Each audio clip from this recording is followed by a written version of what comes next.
Hola, queridos oyentes, bienvenidos a este nuevo capítulo de Ser Humano en Construcción.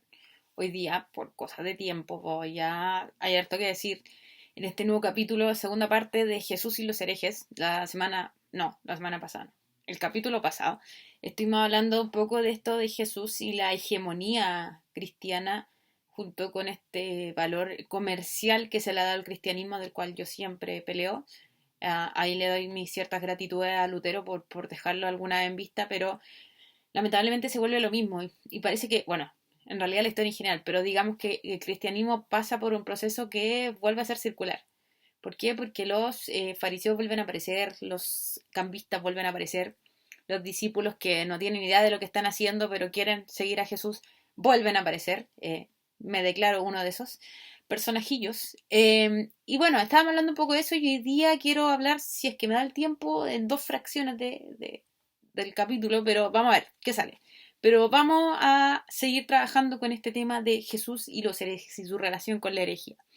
Entonces hoy día quiero hablar y reflexionar sobre lo que son las obras artísticas que han narrado, algunas notas obviamente, han narrado la historia de Jesús y cómo se enfrentan según lo que estén contando de la historia de Semana Santa. Entonces, por ejemplo, uno ve Jesús de Nazaret y todo el mundo le aplaude. O sea, la volvieron a dar en TVN, era una miniserie que se transformó en película, que uno está acostumbrado a ver, uno escucha la música, ya la reconoce, es más, mucha parte del popular cristiano se quedó con la imagen de Robert Powell como Jesús, y uno ve a veces en las iglesias católicas imágenes de Robert Powell, así como del actor.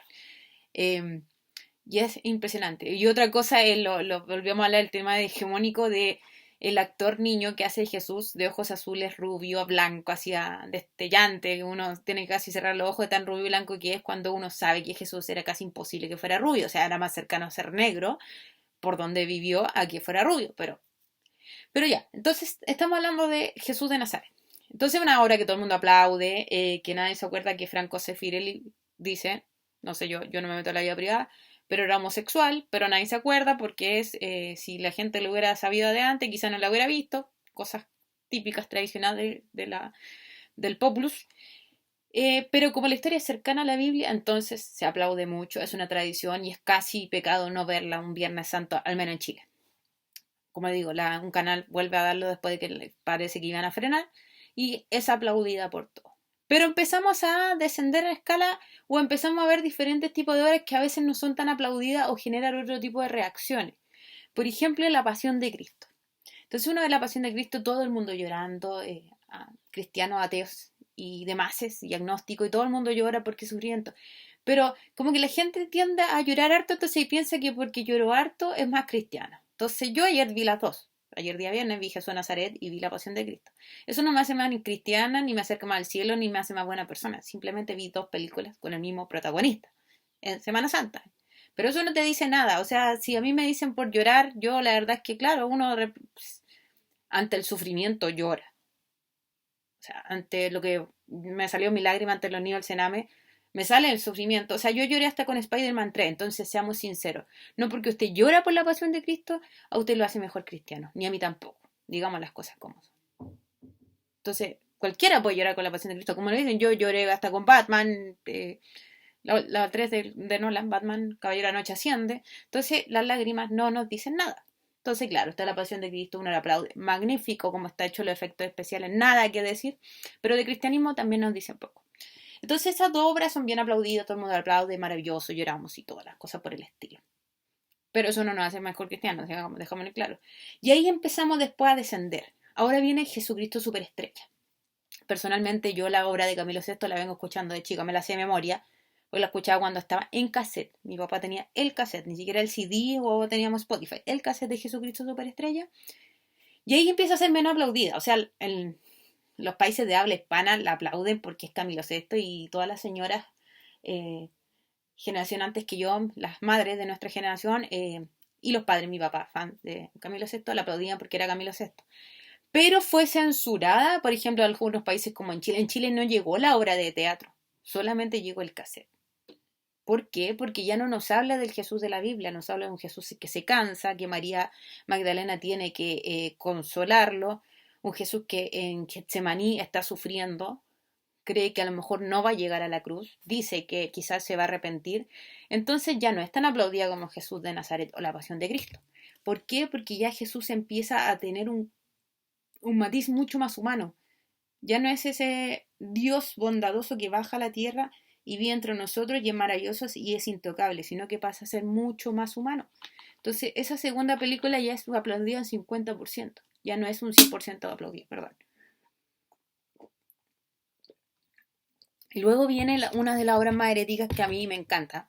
Yo hace poco terminé de leer el libro, la película la he visto muchas veces y mañana también pretendo verla, que es La Última Tentación de Cristo. Sí, ya hablé hace un video atrás de La Última Tentación de Scorsese, no voy a repetir un poco, pero es que yo lo encuentro magnífico. ¿Por qué? Porque yo confieso delante de toda aquí esta gente que me está escuchando que entre más herejes han sido las obras, sin caer en la ridiculización, sino en la humanización de Cristo, siento que me han acercado más al cristianismo.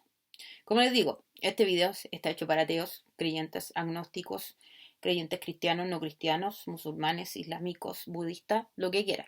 Pero estamos pensando en Cristo como una imagen importante dentro de la historia. Y yo como cristiana no puedo sino entenderlo como mi creencia lo conforma. Entonces, ¿qué pasa? Entre más han humanizado la imagen de Cristo a través de estas obras más bien heréticas, Jesucristo Superestrella, La Última Tentación de Cristo, siento que me acerco más al cristianismo. ¿Por qué? Porque claro, si uno va a la historia de Jesús, si uno ve estas películas, se da cuenta que los más tradicionales, los más cuadrados, los más fariseos, los más legalistas, podríamos usar el concepto que se usa mucho en religión, se aterran de lo diferente. Bueno, Foucault ya lo decía desde su perspectiva, pero bueno, Foucault es otro tema. No voy a entrar ahora. Con lo que se vio últimamente, la última noticia, no voy a entrar a Foucault. Pero digamos que se aterran de lo anormal. Pero si uno mira a la gente que más hoy en día es más estructurada, más cuadrada respecto a la religión, es muy parecida a los fariseos de la época. Jesús no vino a cumplir de la forma en que querían los religiosos de la época. Vino a transgredir todo lo que significaba comportamiento externo, pero cero comportamiento desde el corazón mismo de la persona. Entonces, ¿por qué volvemos a este tema de los herejes? ¿Por qué me gusta mucho este tema de los herejes? Porque siento que, claro, desde un punto de vista muy estructurado me siento muy hereje respecto a lo que se dice de Jesús, pero al contrario, me he hecho más cristiana cuando veo que Jesús, si yo lo considero hijo de Dios y vino a humanizarse, vino a empatizar mucho con nosotros y sufrió mucho de lo que nosotros sufrimos. Entonces, ¿por qué a la gente le escandaliza un Jesús como el de Jesucristo Superestrella o de la Última Tentación de Cristo? Porque es un Jesús que sufre, que duda, que se pregunta. Pero no solo eso, sino que muestra un Jesús muy débil con respecto a la condición divina que nosotros creemos de Jesucristo. ¿Y qué es lo que hace eso? Enfrentarnos a un espejo, es decirnos, si Jesús hubiera sido como nosotros, quizás jamás hubiera llegado a la cruz. No llegaba ni a Getsemaní. Jamás le hubiera dicho amigo, como dice en el Evangelio de Lucas o Marco, no recuerdo, amigo a Judas, sabiendo que Judas le iba a traicionar. Jamás, si Jesús hubiera sido muy como nosotros, jamás le hubiera lavado los pies a Pedro, sabiendo que Pedro lo iba a negar, sabiendo que iba a quedar solo. Entonces, un Jesús que a través de las diferentes películas, obras de arte, nos muestran que sufría mucho, que no quería ir a la cruz, que no quería cumplir ese proceso, pero lo cumple igual, o sea, se hace cargo y responsable de lo que significaba su proyecto de vida, me acerca mucho más a uno que está por allá y que es intocable. ¿Por qué? Porque me dice que se puede ser una persona correcta, se puede cumplir proyectos de vida, se puede dar la vuelta, darle la mano a la traición, a la injusticia, a la falsa manera de vivir de la gente, con todo lo que ello implica. Entonces, un Jesús que aparece muy hereje frente al mundo, que nos dice ese no era Jesús porque Jesús no podía ser como nosotros, que nos avergüenza que sea como nosotros, es un Jesús que me acerca mucho más al cristianismo porque puedo entender que si Dios sufrió y fue capaz de hacer todas esas cosas, echémosle para adelante con todo, sino para qué. Entonces, desde esa perspectiva, creo que me alcanzará el tiempo, ese Jesús que repugna a la religiosidad más estructurada, yo no estoy hablando solamente de una religión, sino estoy hablando de todo el cristianismo, que es más estructurado, que es más jerárquico y que... No voy a entrar en más detalles. Prefiero, por el momento no voy a, quizá en algún momento voy a soltar más la rienda de mi pensamiento, pero voy a dejarla ahí, que confronta al fariseísmo de esta época y que dice que lo que no está permitido por los hombres sí está permitido por Dios. Es un Jesús al que yo más creo y es el Jesús que yo puedo comunicar a la gente porque es el que siento más vivo dentro de mi persona. Entonces, para cerrar esta sección de Jesús y los herejes, y por qué me gusta tanto el Jesús de los herejes, como digo, no que ridiculiza la imagen de Jesús, sino que la humaniza por sobre las tradiciones, es la que a mí me llama la atención y creo que es más real cuando uno lee, por ejemplo, la Biblia. Y con eso quiero ahora cerrar ahora esta sección de Jesús y los herejes con Jesús y las mujeres. ¿Por qué? Porque también habla de herejía, de romper las tradiciones, el Jesús que se relaciona con las mujeres. ¿Por qué? Porque digamos las cosas como son. Finalmente, no es Pablo, porque vivimos en un cristianismo muy pablista, más pablista que cristiano, digamos las cosas como son. En nuestra sociedad más pablista le hace más caso a la ley de Pablo que a Jesús mismo.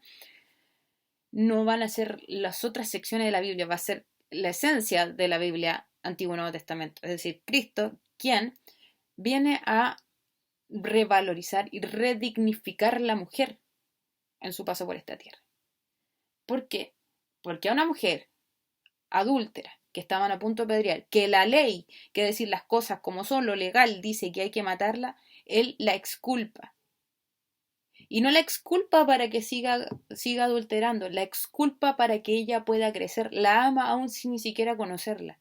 Y va y le dice, nadie te está condenando, ni yo, o sea, yo podría porque yo no he hecho nada de lo que hayan hecho ellos, pero yo no te condeno, vete y no peques más. Y yo entiendo profundamente ese no peques más como un siglo XXI, amiga, sal de ahí.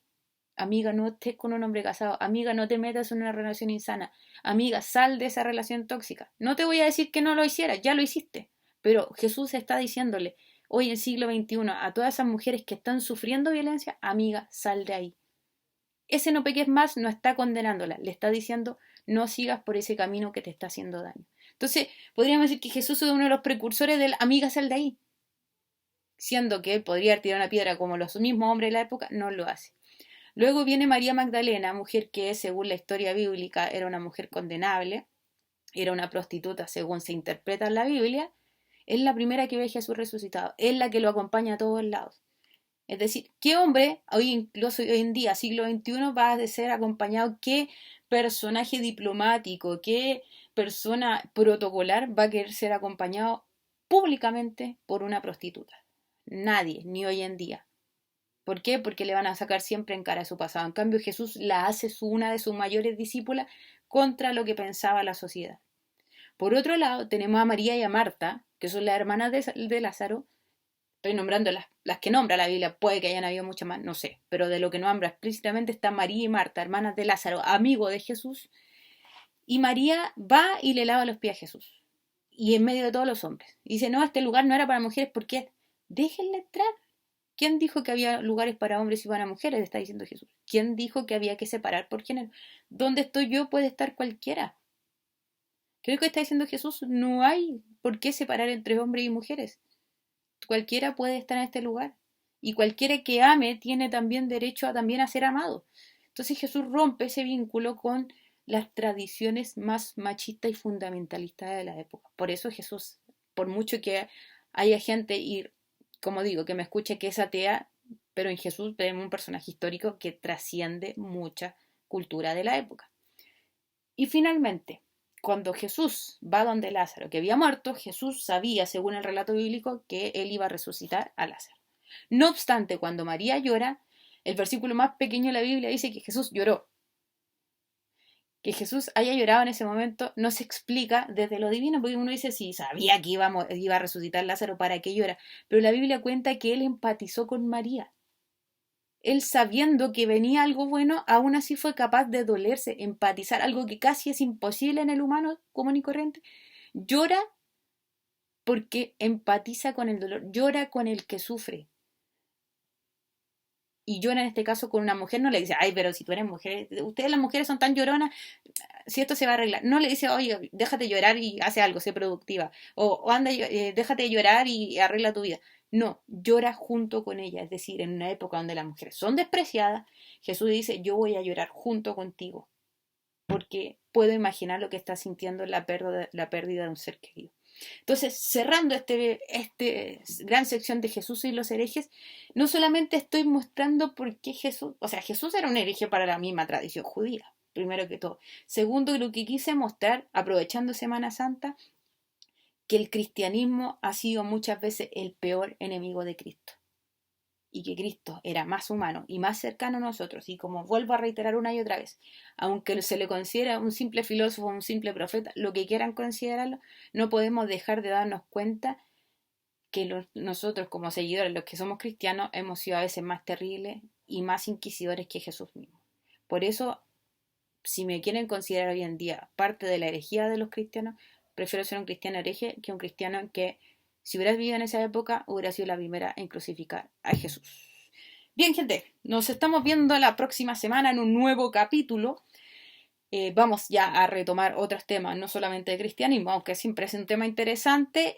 Un abrazo grande, cuídense mucho, cada día suben más los contagios en Chile, por favor a cuidarnos, autocuidado es lo principal, más que lo que diga todo el gobierno y todos los gobiernos, el autocuidado siempre es fundamental para ser felices.